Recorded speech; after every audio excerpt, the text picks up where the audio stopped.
Next is the Weekly Mirror segment. On the Weekly Mirror segment, we have a special guest in the house, and he is no one but Dr. Bayo Ilawole. He is the Permanent Secretary, Local Government Service Commission. You're welcome to Dynamic Diet, sir. Good morning. Good morning. Doctor, you're welcome, sir. Thank you for Good morning to you. honoring our invitation this morning. Thank you. Doctor, we are talking about gains of local government autonomy generally, and we know you're the right person at least to handle this right now. First of all, let's lay the foundation. What exactly is local government autonomy? What does it mean? Thank you, Mr. Producer. Before we talk about local government autonomy, there is the need for us to understand the concept, the principle, and practice of local government itself, what it means. Because majority of the people don't really understand what local government entails. Local government is a public authority that governs a specific designated area. Most people talk about local government as the third tiers of government, and that has generated a lot of controversy, even in academics. Some will tell you that the Constitution of the Federal Republic of Nigeria does not recognize it, and that we have just two tiers of government. But the truth is that is the government closer to the people and is responsible for providing various services and amenities to its residents. Local government are supposed to have elected representatives, either in terms of councillors or members of House of Assembly, that will defend the interests of the people there. Local government is set up basically for the purpose of political mobilization of its citizenry. I mean, the people within that locality generate revenue and provide essential services for them. I mean, for the people in that locality. But the question is the local government living up to its expectation? A majority of the people have talked about local government power being eroded by the state, and this had incapacitated them from performing the function which ordinarily they are supposed to provide. And that is where the issue of local government autonomy comes into play. People are saying that different school of thought that if they have been granted autonomy, they will be able to perform efficiently and timelessly. But the truth of the matter is that autonomy has its own predicament and various interpretations. But what do we mean by local government autonomy? To now go straight to your question. Local government autonomy refers to a degree of self-governance and independence. Degree of self-governance and independence that local government should have to deliver the service or their services to their people with little or no interference from higher level of government. And what do I mean by higher level? The state or the federal government. And autonomy could be in forms of financial autonomy. It could be in the form of administrative autonomy, legal autonomy, legislative autonomy, or political autonomy. And what do I mean by financial autonomy? They should be able to generate and manage their revenue. They should be able to generate and manage their revenue. But how many local governments can generate enough fund to provide service for their people? That is another question, and maybe during the process of this interview or interaction we will talk about it. And in terms of administrative autonomy, that they should have the ability to appoint and manage their staff, which of course nobody had interfered in that one. They have the ability, except for the fact that there have been some subject of control. There have been some control by the state government in terms of payment of salary, and you dare not appoint locally without getting the express approval from either Mr. Governor or the head of service. So I think that area too will be looked into.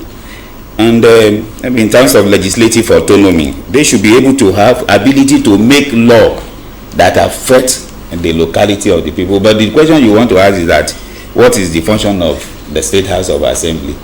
The local government, well, they can make bills, they can make bylaw that will govern, in order to govern the people within their locality.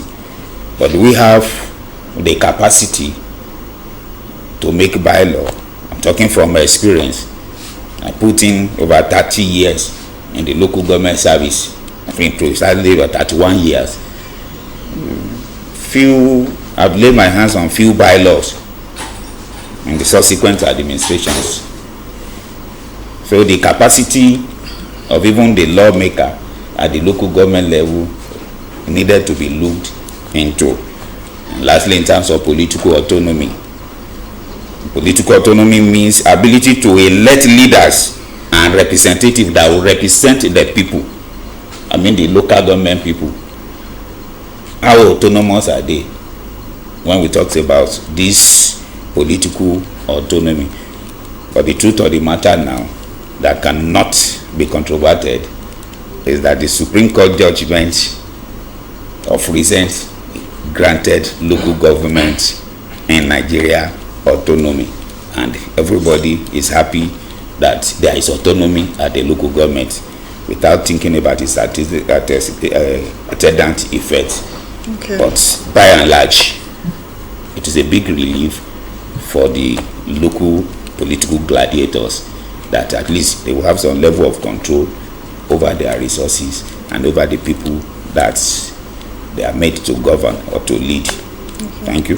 Thank you, sir. Now that you've enlightened the viewer on local government and local government autonomy, what are the likely challenges that could be faced for this local government autonomy? Even that has been faced in the past. That have been faced. And it's leading us to where we are now, where we are now clamoring. And the ones you foresee too. Well, like I said,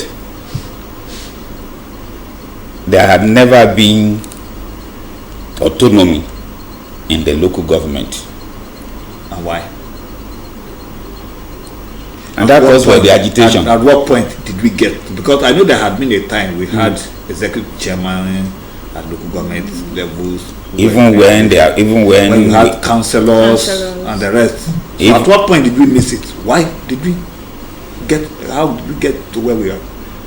You know that there is political instability even in the country in general. So, and the thing transcends to the lower level of government. That is what I can say about that. But one thing I know is that there had never been autonomy in the local government, and that had led to agitations, several agitations by various union, and now autonomy has been granted, but it has not even been fully practiced. Of course, we know it will be practiced. So the likely problem that can hinder or that might hinder or that will not allow the system to function optimally is that it lies with the people. The people themselves, do they really understand the concept of autonomy? And the question I want to ask you is that, what is the meaning of autonomy? Who is autonomous? Has there been any system that is autonomous, that is not dependent on other? Because there are institutions set up by the federal government even to look, to monitor the activities of other sectors of government. Because when we talk about governance, governance is different from government and it's different from democracy. You understand? For example, the EFCC, Economic Financial Crime Commission, they have the right to look into the account of any agency. And if you now say you have autonomy and that nobody can look into your account, at least I am autonomous, and then the question of autonomy is in doubt. The governor of the state, yes, enjoys some special immunity. Nobody can try him, but you understand, in the court of law. But the House of Assembly can check his power. Can he say you understand what I'm talking about? So no full autonomy anywhere. So when you now come with the impression that local government is autonomous and that we can do and undo, so there has to be a compact policy for growth and development, and there must be an attitudinal change by the leaders in all those designated area, either as local development area or local government areas. You know, I've talked about two things now, and I know you may want to get it. Like you mentioned, that the people may be the challenge due to their understanding about autonomy. So they don't really understand. All they want is results. They are expectant. So what are the benefits that they are likely to get from this local government autonomy? There will be better management of their resources. There will be better and efficient service delivery, infrastructural development. That will be, like I told you, that local government enhances political mobilization. So government will be much more closer to the people, and they have full control of what comes into them. So they will be able to arrange themselves politically, who and who that they will throw up to represent them in order to manage what is accruable unto them. Now let's look at development. Because you're talking more of the political side, the administrative side. In terms of development, are we seeing this autonomy bringing more development to the grassroots, or we are still the way it used to be that somebody sits somewhere in one state capital and decide what goes down to anywhere? How will this autonomy impact on the grassroots development? It will impact positively on the development of this local area. But the truth of the matter now is that it has not even been practiced. So it will be too early to start telling the people that, or it will be too early to start criticizing it. And we are not criticizing, because the essence of this program also is to enlighten what is coming. Yes. What is coming? Okay, as per what is coming, like I told you, it will further bring development. There will be quick response in terms of when there are crises or when there are emergency.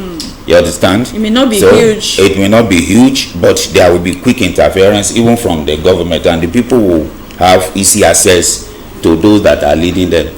Because one thing that is imminent before is that even as a chairman of local government, when you give approval, you still have to go to the other level, the other tiers of government to get the second level of government to get maybe release for funds that have been appropriated or that have been approved.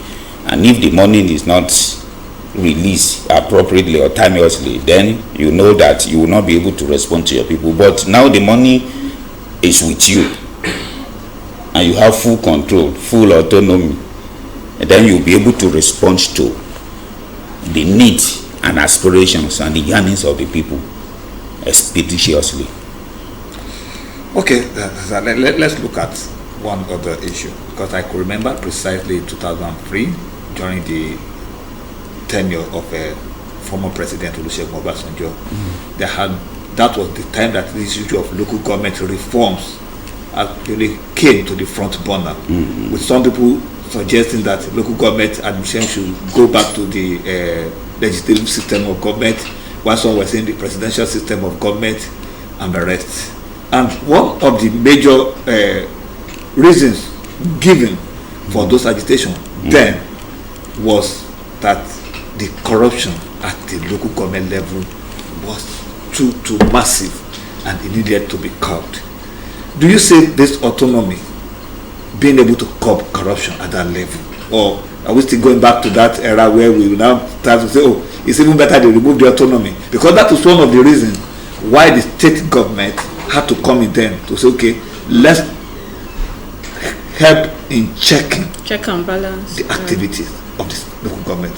I want to differ from your assertion that corruption I think it's one of the allegations that is an allegation, and I am telling you that I don't believe in that allegation, that it is because of corruption or that corruption is rife at the local government. To the best of my knowledge, although we are on national television, but we just have to say it, corruption is everywhere. It's at the federal government level, at the state level, even at the local government level. But the magnitude is higher, and it's a proportion of what comes to the local government. But the truth of the matter is that funds are being misappropriated at times, but we have agency of government that monitors when funds are being used for what it's not supposed to. That is not the reason why autonomy has not been given to local government. There are a lot of politics involved in that, but control of resources, and where you are the one controlling resources, you will be the one that is in charge, that dictates. So as far as I am concerned, and to the best of my knowledge and understanding, during that period the governors don't want it work. And even when it was approved by some section of the House of Assembly or some states, some other states too, they receive instruction from their governor that it must not be implemented, and it was not implemented. So the thing was like not approved by the appropriate authority. But now, the politics involved and what Mr. President did by taking it to a Supreme Court. It was Supreme Court judgment for interpretation. It didn't go through the normal law making processes by way of going from the House of Assembly and maybe to the House of Rep, joint session of the House of Rep and the Senate for them to. It doesn't go through all this. You have to go through some means judiciary, and we got it. But the implementation is still on. So you cannot now just oppose by saying it was because of corruption. Corruption is everywhere. Corruption is everywhere. I'm repeating it. But we Nigerians, we must learn to live by the rules and regulations. So whoever that is found wanting, let the agency that is saddled with that responsibility take action. But what concerns the people most is development and what will benefit them. And that is why, for now, I want to say on an equivocal time that as far as we are concerned in Ondo State, the local government system is functioning well, because the fund being released to the local government in Ondo State is being used for the purpose for which it is being allocated, and there is no diversion of fund anywhere in Ondo State. I can say that authoritatively. Recently, we have some people in the state that came to look into our accounts, and my people are being brandished as, when I say my people, the local government as being corrupt and this or that. But we ask them to come and verify and go into the localities. They will see what the government is doing. It might not be up to expectation, but at least we are not where we were. Okay. As a how many years ago? Huh? Compared to how many years ago? I don't know. All right, moving ahead. In terms of struggle for power at the local government level, so do we say that we'll be expecting more competitive election compared to the one that the party in power is having more say? Because you mentioned earlier on that people have the autonomy now to pick somebody they really want. So will it be a competitive election that we'll be expecting next? If this autonomy eventually is fully practiced? That depends on the electoral law. it depends on the electoral law, it depends on the electoral institution. You know, the institution that handles election differ from local government. Yes. So, for example, in Ondo State, in Nigeria, we have what? INEC. So it depends on them. But the truth of the matter is that making government closer to the people will allow more people to be interested in who and who governs them. And that is my major concern as a local government practitioner. I can't vouch for anybody whether and it's also a function of the political leaders in that locality and the number of political parties that is available. So you are free to join any of your policies, but I'm an administrator, I'm not a politician, so I'm not allowed to speak concerning that. But as a local government, our own is to provide service to the people, to generate revenue, and to give enabling environment for economic development, so as to put in place transformation, economic transformation for the locality and for the benefit of the people that are in our local government. Well, thank you very much, Dr. Ilawale. It has been wonderful speaking with you. Though you have mentioned about the performance of local government in Ondo State, and I know that, like you said, you have put in lots of years into local government administration in Ondo State. You have moved from one local government to the other. At least, if I count, I will not be counting less than like 5 or 6 local governments. Up to 10. Yes, where you have worked in Ondo State. From your experience as an administrator, what are those areas you feel that in local government administration in Nigeria, generally, I'm not talking about Ondo State now, so that it's not be as if maybe we are indicting some people or not. What are those areas you feel we still need to work more on for local government to really take its, to really at least live up to its responsibility? My major concern about local government system in Nigeria will be in the area of human capacity development, and it has to start from what categories or what types of people are being recruited into the service. You understand what I'm saying? The caliber of people that are being recruited into the service, because they see it as a kind of a local patronage where they just put in different categories of people irrespective of, I'm not talking about paper qualification now, but that is just the basis. You must have a certificate that will bring you into the system, and when you now get there, you must be trainable. But as far as some local government are concerned now, and some states are concerned, there is a total deviation from meritocracy, and it's everywhere. That is my concern for the system. So if we want a better performance, we must recruit fresh graduates with fresh ideas, with fresh energy to drive our developmental program, policies, and plans. Okay, so apart from office appointments, working in the office, most of these youths, they have prospects. Some of them don't want to work in the office, and we have issue of unemployment. And I watched a report recently. This local government chairman, he may not have much to give to the local government, but immediately he was organizing football matches, empowering youths and all that. So how can you also advise other people to delve into, even before they start generating their own resources?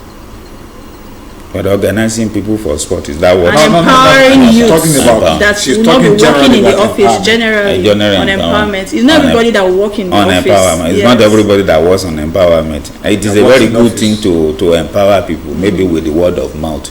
With what is he, how much is he given to them? Partner with, when you partner with other agencies that are ready to empower people. In Nigeria, how many of them? And all those things we are watching on television. How many youths have been empowered? With what do you empower a youth in Nigeria now to be able to survive? Is it by giving them Okada or Keke Napep, or by giving them 50,000? You gather 100 people in a place, you talk to them, this is the best way to do, and you give them 50,000. What can 50,000 do in Nigeria today? And you talk, is that empowerment? Well, Dr. Lawole, I want to ask this question. Some years ago, I knew of somebody, I will not mention tribe, so that I will not be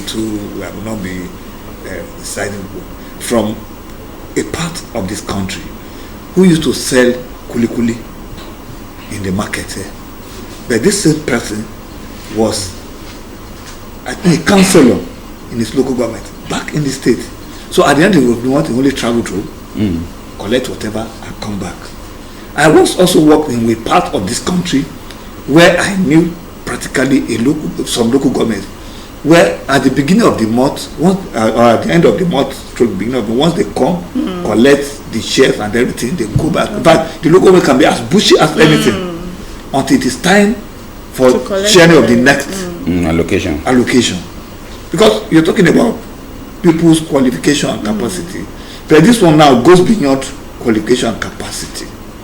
How do we now give our people this orientation that government is not just about I want to share my own loot or my own part of the national cake? God people see it as that. But I also had privilege of knowing about somebody one time that put even his own children that are still in primary school, ghost workers, because she happened to be in the top position in the local government, on the payroll of the local government.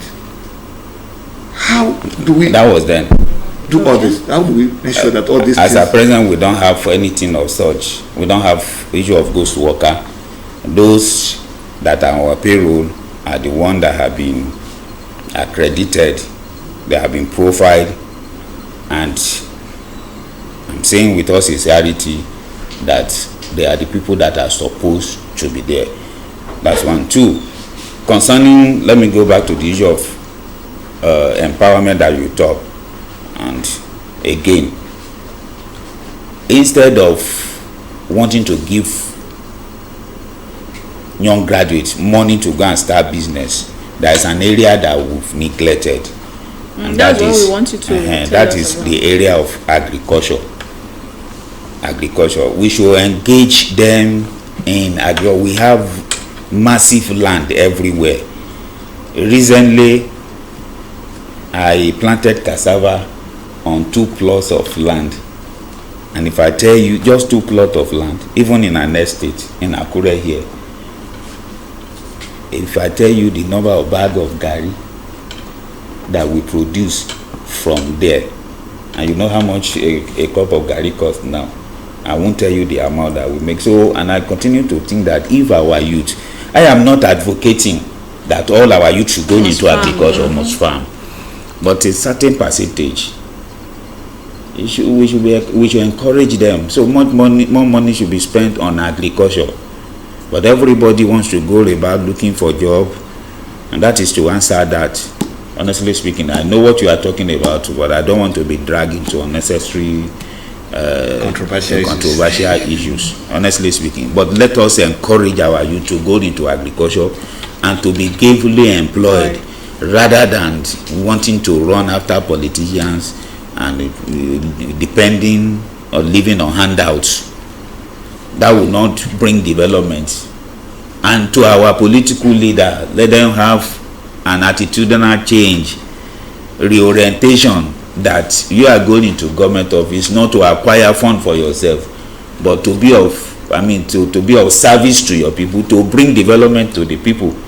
That is my major concern, and that is why I am here, honestly speaking.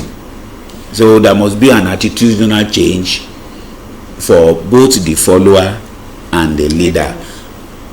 The leader emanated from the people, either you like it or not. And if the people deserve the kind of leader they have, you understand, and that is where we are. Instead of, if you see any leader that is not performing well, there are procedures by which you can question. You can question the leader Time remove him. and remove him, And not allow call him him to back, come in again. and not allow him to come in back. But the same set of people will keep coming and coming and coming, and the youth that are supposed to agitate, they show their bad rights, and they will continue to support such. So instead of us going forward, we will be making some macabre dance, taking 4 steps forward, 2 steps backward, 4 steps backward, so there will always be deficit of 2 steps. Right, thank you very much, Dr. Ilawole, the Permanent Secretary on the State Local Government Service Commission, for honoring our invitation this morning. And it's been wonderful speaking with you. But before we leave, please, what would be your parting word on this segment of this program today?